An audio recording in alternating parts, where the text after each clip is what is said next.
আপনারা অপরাজনীতি থেকে ফিরে আসুন। আপনারা আপনাদের রাজনৈতিক দল হিসাবে আমাদের বিএনপির ভারপ্রাপ্ত চেয়ারম্যান জনাব তারেক রহমান 31 দফা প্রদান করেছেন। আপনারা যদি পারেন তার থেকে আরো ভালো কোনো ভিশন, আরো ভালো কোনো প্রস্তাবনা আপনার রাজনৈতিক দলের কি এজেন্ডা রয়েছে জনগণের সামনে তা প্রকাশ করুন। সেই সাথে আরেকটি বিষয় বলছি, আপনারা এই চলমান সময়ে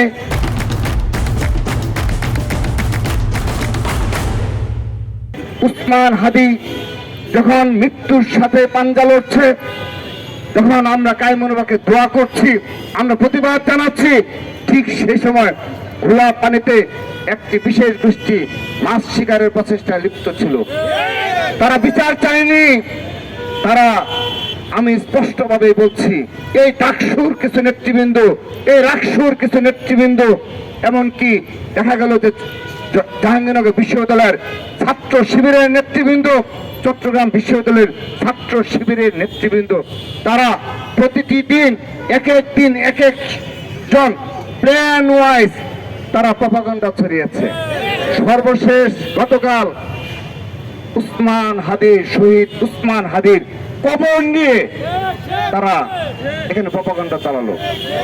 এদের কি ধরনের বিচার হওয়া উচিত, এগুলো ইনশাআল্লাহ বাংলাদেশে একদিন হবে ইনশাআল্লাহ।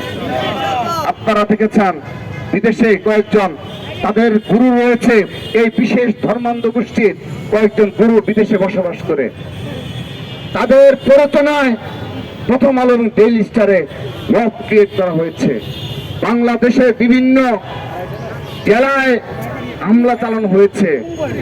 তো আমরা জেনেছিলাম উসমান হাদির এই জানাজা নামাজকে কেন্দ্র করে একটি বিশেষ গোষ্ঠী একটা ছক কষেছিল, কিন্তু তার 2 দিন যাবৎ সাধারণ জনগণের মনোভাব বুঝে, ছাত্র সমাজের মনোভাব বুঝে তাদের সেই ষড়যন্ত্র বেঁচতে গেছে। তারা সেই দুঃসাহস করেনি, তারা সেই অব্যাহত প্রপাগান্ডা এবং এর মাধ্যমেও তারা সফল হয়নি। আমরা তাদেরকে জানাই, তাদের পরিণত কখনো সুখকর হবে না।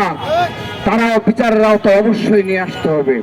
তাদেরকে শুধুমাত্র ওই মেটা কর্তৃপক্ষ ব্যবস্থা নিয়েছে তাতেই হবে না। যারা বাংলাদেশের স্থিতিশীলতা, বাংলাদেশের স্বাধীনতা সার্বভৌমত্বের জন্য হুমকি স্বরূপ, তাদের সবাইকে বিচারের আওতায় নিয়ে আসতে হবে।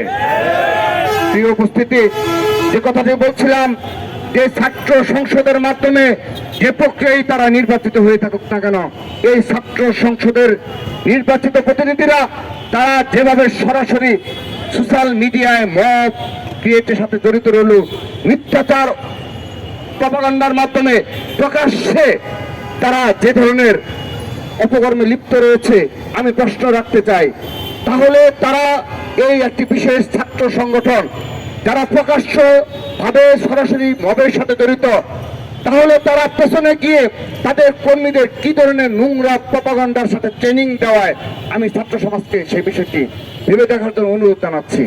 আমাদের কোনো গুপ্ত রাজনীতি নেই, ছাত্র দলের কোনো গুপ্ত রাজনীতি নেই।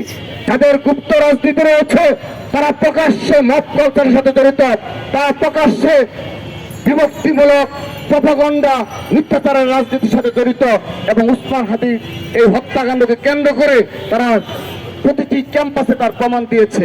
আমি প্রশ্ন রাখতে চাই, তাহলে তারা পেছনে গিয়ে যখন গুপ্ত রাজনীতির সাথে লিপ্ত থাকে, কতটা নোংরা, কতটা ভয়ঙ্কর রাজনীতির সাথে তারা জড়িত, এদের মুখোশ ধীরে ধীরে উন্মোচিত হচ্ছে।